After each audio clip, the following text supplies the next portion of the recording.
बिस्मिल्लाहिर्रहमानिर्रहीम। अस्सलाम वालेकुम वरहमतुल्लाह। नाज़रीन, आज सऊदी अरब ने पाकिस्तान के साथ बरादराना ताल्लुकात का सबूत दे दिया, क्योंकि सऊदी अरब से रहाई पाने वाले 28 पाकिस्तानी कैदी वतन वापस पहुंच चुके हैं।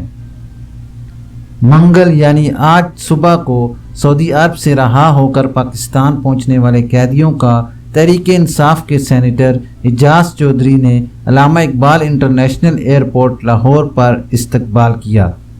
रहाई पाने वाले उन पाकिस्तानी शहरियों को ओवरसीज़ पाकिस्तानीज़ फाउंडेशन के अफसरान और सेंटर एजाज चौधरी ने खुशामदीद कहा। अल्लामा इकबाल इंटरनेशनल एयरपोर्ट पर पहुंचने के बाद तमाम अफराद का कोरोना टेस्ट किया गया और SOPs पर अमल करते हुए इन्हें बाहर लाया गया। नाजरीन, इस मौके पर सेनेटर एजाज चौधरी का कहना था कि कैदियों की रहाई इमरान खान की खसूसी काविशों का नतीजा है। ओवरसीज़ पाकिस्तानी मुल्क और कौम का सरमाया हैं। हुकूमत बैरून मुल्क मुकीम पाकिस्तानियों को कभी तनहा नहीं छोड़ेगी। रहाई पाने वालों में 19 अफराद का सरकारी अखराजात पर जबकि 9 अफराद ज़ाती सफरी खर्च पर लाहौर पहुँचे। इन कैदियों में से 9 का ताल्लुक मोहम्मदन एजेंसी से है, जबकि दीगर का ताल्लुक सियालकोट, लोअर दीर, सवात, करम एजेंसी, चारसदा, हंगू, मर्दान, पेशावर और लाड़काना से है।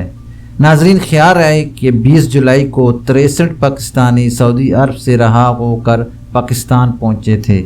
कबल अजी 10 जुलाई को वफाकी वज़ीर दाखिला शेख रशीद अहमद ने कहा कि वज़ीर आज़म इमरान खान के दौरे में होने वाले मुआहिदों के बाद सऊदी अरब की जेलों में मौजूद 1100 कैदियों को पाकिस्तान वापस लाया जा रहा है। ये कैदी अपनी सज़ा का बड़ा हिस्सा काट चुके हैं और थोड़ी कैद रह गई है। उन्होंने मज़ीद बताया कि जेलों में वो पाकिस्तानी कैदी जो संगीन जुराइम में नहीं हैं, इन्हें हम वापस ले जाने के लिए तैयार हैं। ये थी अभी तक के लिए ख़ास खबर। मिलते हैं नेक्स्ट बुलेटिन में इसी तरह की मालूमाती और अहम खबर के साथ। वीडियो ख़त्म करने से पहले नए आने वाले हज़रात से गुजारिश करूंगा कि काइंडली मेरे चैनल को लाइक, सब्सक्राइब और बेल नोटिफिकेशन को ओपन कर लें, ताकि इसी तरह की आपको बहुत अहम और मालूमाती खबरें बर वक्त मिलती रहें। अपना ख्याल रखिए और दूसरों का भी। अल्लाह हाफिज़।